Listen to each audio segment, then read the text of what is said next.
Hello everyone. आज start करेंगे हम अपनी एक नई यूनिट 2 इलेक्ट्रॉनिक्स इंजीनियरिंग में। बहुत ही ज़्यादा इंपॉर्टेंट यूनिट है और इससे क्वेश्चंस अच्छे खासे एकेटिव एग्जामिनेशंस में आते हैं। 10 मार्क्स में भी आते हैं और 2 मार्क्स में भी एक अच्छा वेटेज ये रखता है। ठीक है, तो अभी देखते हैं हम ट्रांजिस्टर को। तो ट्रांजिस्टर को हमने टू पार्ट्स में डिवाइड करा हुआ है। एक है बीजेटी, दूसरा है FET. Again BJT is further divided to NPN and then PNP. FET को भी हमने इसी तरीके से डिवाइड करा हुआ है जेफेट और मॉसफेट में। ठीक है, then JFET is divided to the N channel, P channel. MOSFET भी again E MOSFET and D MOSFET. ठीक है, और ये ई मॉसफेट अगेन दो पार्ट्स में डिवाइड है, एन चैनल, पी चैनल, और डी मॉसफेट भी डिवाइड है एन चैनल और पी चैनल में।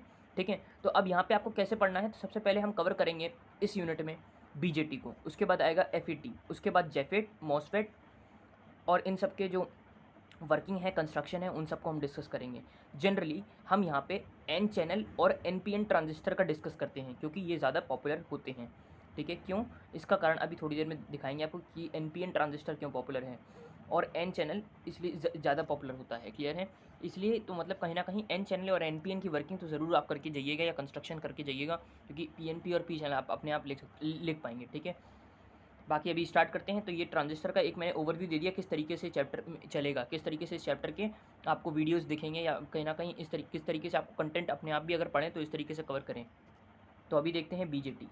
तो देखिए यूनिट 2 हमारी स्टार्ट हो रही है बीजेटी से। बाइपोलर जंक्शन ट्रांजिस्टर इसकी फुल फॉर्म होती है। ठीक है, अब देखिए diode can perform the different task such as the diode as a rectifier, clipper, clamper, peak detector, voltage multiplier. ये सब हमने फर्स्ट चैप्टर में डिस्कस करा हुआ है। But can not amplify signal, ये सिग्नल को एम्पलीफाई नहीं कर पा रहे थे। If the strength of the signal is weak, अगर स्ट्रेंथ सिग्नल की वीक है, सो इन प्लेस ऑफ डायोड हमने एक नया एक्टिव कंपोनेंट डिजाइन करा जिसका नाम रखा है एम्पलीफिकेशन पर्पस के लिए बीजेटी। क्लियर है, bipolar junction transistor. Second point, a junction transistor is a 3 layer semiconductor device होता है। ये एक जंक्शन ट्रांजिस्टर क्या है, एक 3 लेयर का सेमीकंडक्टर डिवाइस है। ठीक है, जिसमें sandwich of one type of semiconductor material होता है between the two other layer of other types. Clear है, in BJT we are having the 3 terminal named as collector, base, emitter. Out of this base is controlling terminal. तो remember रखने वाली चीज़ क्या है कि BJT में हमारे पास 3 टर्मिनल होते हैं, कलेक्टर, एमिटर और बेस, जिसमें से बेस हमारा कंट्रोलिंग टर्मिनल होता है। नेक्स्ट है the term transistor is derive from the word transfer plus resistor. इसमें ट्रांसफर प्लस रजिस्टर से बना होता है। That means there is a transfer of input signal current from the input to the output side. तो अगर BJT में लिखने के लिए आ रहा है तो आप इतना कंटेंट लिख सकते हैं, कहीं ना कहीं वो मार्क्स गेनिंग रहेगा। ठीक है, जिसमें हम लो रेजिस्टेंस से हाई रेजिस्टेंस की तरफ हम ट्रांसफर कर रहे हैं इनपुट सिग्नल करंट को। क्लियर है, अब इसका इंपॉर्टेंट क्वेश्चन है कि why BJT is known as bipolar transistor. तो वेरी इंपॉर्टेंट क्वेश्चन है क्योंकि यहाँ पे पूछा था why BJT is known as bipolar transistor. ठीक है, और अब क्यों क्यों बोला जाता है तो उसको हम देख लेते हैं कि बीजेटी में क्योंकि करंट कंडक्शन जो होता है वो दोनों चार्ज कैरियर के ऊपर डिपेंड करता है, मेजॉरिटी और माइनॉरिटी।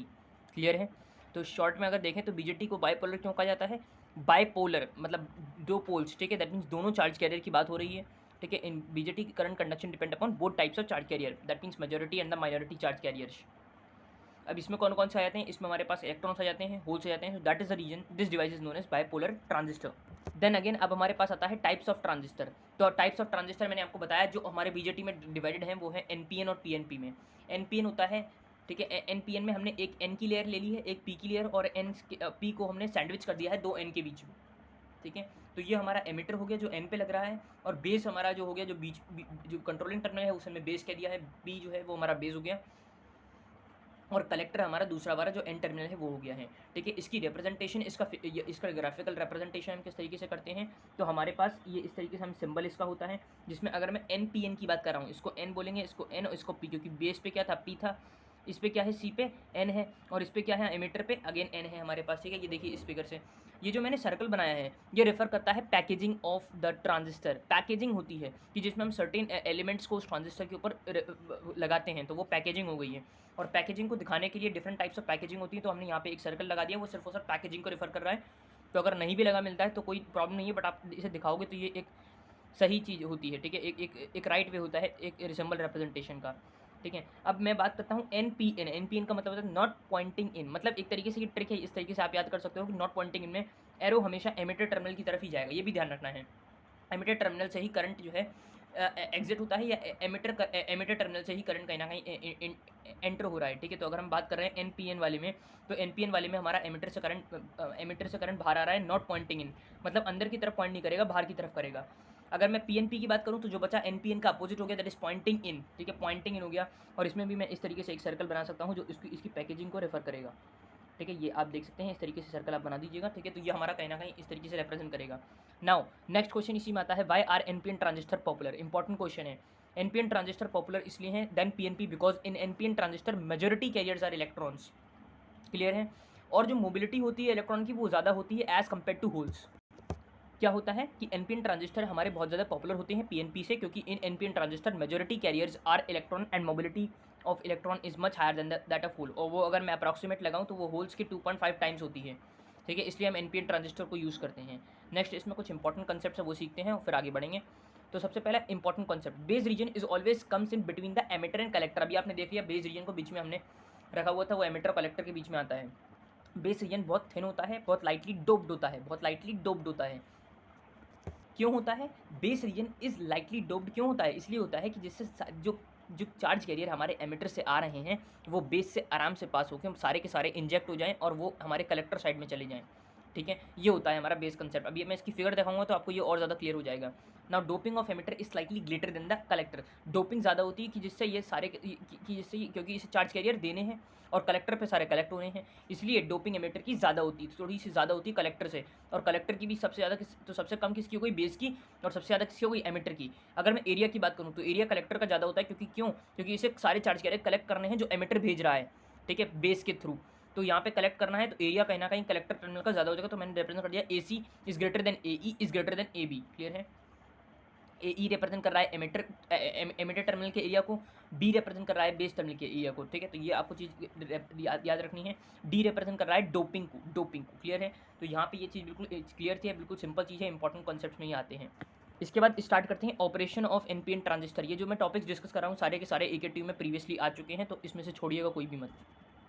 तो अब देखते हैं ऑपरेशन ऑफ एनपीएन ट्रांजिस्टर। इसमें क्या होता है कि अगर मैं बाइजिंग कर रहा हूँ एनपीएन ट्रांजिस्टर की, तो उसके बेसिस पे दिखाया गया है। ये हमारा ये होता है एमिटर टर्मिनल, ये बेस है और ये कलेक्टर है। अब ये जो मैंने अंदर ये जो सर्कल बनाए हुए हैं इनके ऊपर एरो बना हुआ है, इसको अभी थोड़ी देर के लिए रोक दीजिए समझना। अभी जितना मैं समझा रहा हूँ उसके बेसिस पे चलिए सब समझ में आ जाएगा। सबसे पहले क्या करते हैं हम एनपीएन ट्रांजिस्टर में? सबसे पहले इसकी फॉरवर्ड बाइजिंग करते हैं। मतलब पहले वाला जो हमारा एमिटर टर्मिनल है, जो हमारा सबसे पहला टर्मिनल होता है एमिटर टर्मिनल की, हम फॉरवर्ड बाइजिंग करते हैं, कलेक्टर टर्मिनल की रिवर्स बाइजिंग करते हैं। और इस मोड ऑफ ऑपरेशन को कहा जाता है एक्टिव मोड। इसमें जो है हमारा ट्रांजिस्टर या हमारी एक तरीके से बाइजिंग होती है जिसमें हमारा ये वर्क करता है एक्टिवली। क्लियर है, एक्टिव मोड में काम करता है। ठीक है, और ये एम्पलीफायर की तरह यूज़ होता है। तो ये याद रखना है कि आपको कभी भी आप बीजेटी की ये क्या है? बीजेटी है क्योंकि एमिटर बेस कलेक्टर है इसमें। क्लियर है, तो बीजेटी हमेशा हमारा फॉरवर्ड और रिवर्स बाइजिंग में, मतलब एमिटर टर्मिनल फॉरवर्ड में होगा और कलेक्टर टर्मिनल हमारा रिवर्स में होता है। ये एम्पलीफायर मोड होता है इसका, या हम कह सकते हैं एक्टिव मोड होता है। क्लियर है, तो अभी देखते हैं। तो हमने एमिटर को क्या कर दिया? फॉरवर्ड बाइजिंग। क्यों कर दिया? क्योंकि एन जो है वो हमारा कैसे कनेक्टेड है? नेगेटिव टर्मिनल से। क्लियर है, इसलिए एन किससे हो गया हमारा? एन हमारा हो गया फॉरवर्ड बाइजिंग में। अगर मैं यहाँ पे देखूँ तो यहाँ पे मैंने एन को पॉजिटिव से कनेक्ट कर रखा है और ये पॉजिटिव किससे रिप्रेजेंट कर रहा है? रिवर्स बाइजिंग को। तो रिवर्स बाइजिंग में हमारा ये वाला एन कनेक्ट हो गया है। तो हमने देखा कि ये वाला फॉरवर्ड बाइजिंग में और ये वाला रिवर्स बाइजिंग में। तो हम यहाँ पे लिख भी सकते हैं कि ये फॉरवर्ड बाइजिंग में है, फॉरवर्ड बाइजिंग, और यहाँ पे हमने कर दिया रिवर्स बाइजिंग। क्लियर है, तो ये आर बी रिप्रेजेंट कर रहा है रिवर्स बाइजिंग को और फॉरवर्ड रिप्रेजेंट कर रहा है फॉरवर्ड बाइजिंग को। क्लियर है, एफ बी। अगला है the emitter base junction is forward bias. यहाँ पे हमने अब कुछ थ्योरी लिखी हुई वो समझाने के लिए कि एमिटर बेस जंक्शन में फॉरवर्ड बायस करा हुआ है इलेक्ट्रॉन्स। ठीक है, अब एमिटर बेस जंक्शन को, ये एमिटर हो गया, ये बेस हो गया, तो इन दोनों के जंक्शन को ये जो डिप्लेशन रीजन यहाँ पे फॉर्म होगा उसे हमने कह दिया एमिटर बेस जंक्शन। क्लियर है, एमिटर बेस जंक्शन। ठीक है, इस जंक्शन को क्या बोलेंगे? बेस कलेक्टर जंक्शन या कलेक्टर बेस जंक्शन। क्लियर हो गया है, तो ये याद रखना है। तो एमिटर बेस जंक्शन हमारा फॉरवर्ड बाइजिंग है, जिसकी वजह से अब ये नेगेटिव है तो इससे इलेक्ट्रॉन क्या होंगे? रिपेल करेंगे। इलेक्ट्रॉन इस तरफ जा रहे हैं, करंट किस तरफ मूव करेगा? इस तरफ। Current is always opposite to the direction of electrons. ये आपने सब फिजिक्स में पढ़ा हुआ है क्लास 12th में, बिल्कुल बेसिक से। ठीक है, तो from the negative terminal of the battery, तो अब ये रिपेल हो रहे हैं negative terminal of the battery से, तो इलेक्ट्रॉन इस तरफ मूव कर रहे हैं। क्लियर है, अब क्या हो रहा है थर्ड पॉइंट में? The collector base junction is reverse bias because electrons are flowing away from the collector junction. कैसे पता लगा? तो देखिए, अब हमारा ये क्या है? ये हमारा कलेक्टर जंक्शन है, इससे हमारे इलेक्ट्रॉन मतलब फ्लो कर रहे हैं, अवे की तरफ फ्लो कर रहे हैं, क्योंकि ये रिवर्स बाइजिंग में है। रिवर्स बाइजिंग में सारे के सारे इलेक्ट्रॉन किस तरफ आ जाएंगे? इस पॉजिटिव टर्मिनल की तरफ अट्रैक्ट होंगे। भाई इस पॉजिटिव टर्मिनल की तरफ अट्रैक्ट हो जाएंगे सारे के सारे इलेक्ट्रॉन्स। ठीक है, और ये कलेक्टर बेस जंक्शन से दूर जा रहे हैं, तो करंट किस तरफ कंस्टिट्यूट हो जाएगा? इस तरफ, क्योंकि इलेक्ट्रॉन्स के अपोजिट डायरेक्शन में करंट कंस्टिट्यूट हो जाता है। ठीक है, तो the collector base junction is reverse bias because electron are flowing away from the collector junction towards the positive collector battery terminal VCC, positive terminal की तरफ अट्रैक्ट हो रहे हैं या आ रहे हैं।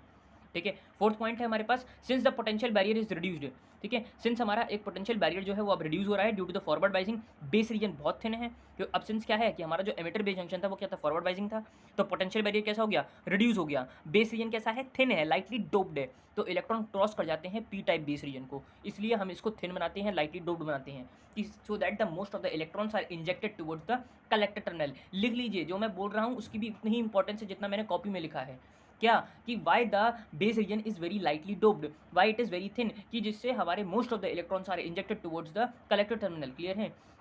अब इसकी प्रोसेस समझाई गई है, a few electrons combine with the holes in the P region and are lost as charge carrier, तो कुछ जो है इलेक्ट्रॉन वो नहीं पास हो पाते हैं, वो कंबाइन करते हैं होल के साथ पी रीजन में, ठीक है, क्योंकि majority charge carrier P region का क्या है, होल्स हैं, तो उसके साथ कंबाइन करके लॉस्ट हो जाते हैं as charge carrier, are lost as charge career.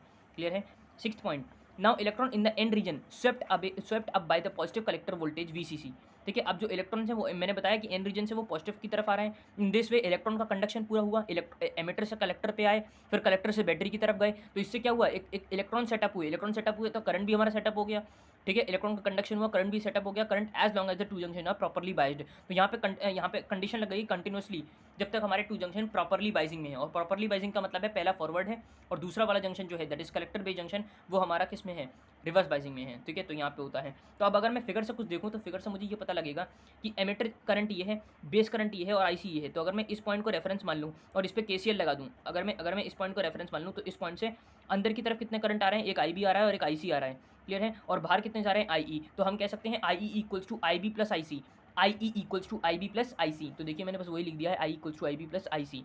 Now ये जो आईसी करंट होता है कलेक्टर करंट है, ये मेजॉरिटी चार्ज कैरियर की वजह से भी होता है और सीओ माइनॉरिटी चार्ज कैरियर की वजह से भी होता है, ठीक है। अब ये सीओ किसे रिप्रेजेंट कर रहा है, तो कलेक्टर, ठीक है, जो कलेक्टर का करंट है when the base terminal is open, हमने बेस टर्मिनल को ओपन कर दिया है तो वो सीओ उसे रिप्रेजेंट करता है, और सीओ मेजॉरिटी और माइनॉरिटी मतलब करंट जो कलेक्टर में है वो मेजॉरिटी और माइनॉरिटी दोनों चार्ज कैरियर की वजह से होगा, और जो माइनॉरिटी चार्ज कैरियर की वजह से होता है उसे हम लीकेज करंट कहते हैं, उसे हम लीकेज करंट कहते हैं। तो बस यहाँ से इतना ही था, ये वर्किंग थी पूरी, या ऑपरेशन था एनपीएन ट्रांजिस्टर का, पूछ लिया जाता है तो मैंने ये क्लियर कर दिया है। अब होमवर्क में क्या है, पीएनपी आप खुद देखिएगा, ठीक है, पीएनपी आपको खुद देखना है, वो कहीं ना कहीं प्रैक्टिस से आपको समझ में आ जाएगा कैसे क्या हो रहा है। बुक्स मैंने आपको बताई दी हैं, बहुत सारी अच्छी अच्छी बुक्स हैं, जैसे कि मॉरिस मेनू है, ठीक है, बॉयल स्टड है, तो इन सब बुक से आप प्रैक्टिस कर सकते हैं।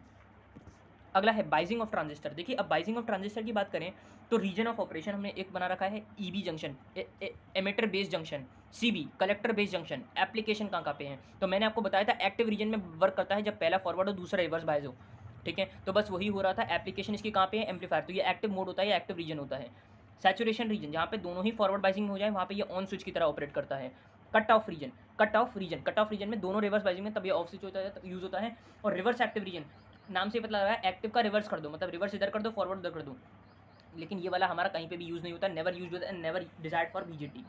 क्लियर है। अगला है बहुत ही important topic, transistor as an amplifier, ये ट्रांजिस्टर का एम्पलीफाइंग एक्शन। तो अगर हम देखें तो हमने ये अगर इनपुट साइकिल लगाई हुई है 2 मिली वोल्ट का हमने करंट इनपुट में दिया हुआ है, तो हमें ये देखना है कि ट्रांजिस्टर कैसे एम्पलीफाई कर रहा है वोल्टेज को। क्लियर है। ये हमें वी नॉट मिलेगा इस टर्मिनल के अक्रॉस, तो वो कैसे एम्पलीफाई हो रहा है, तो इसको हम मैथमेटिकली एक्सप्लेन करेंगे, ठीक है।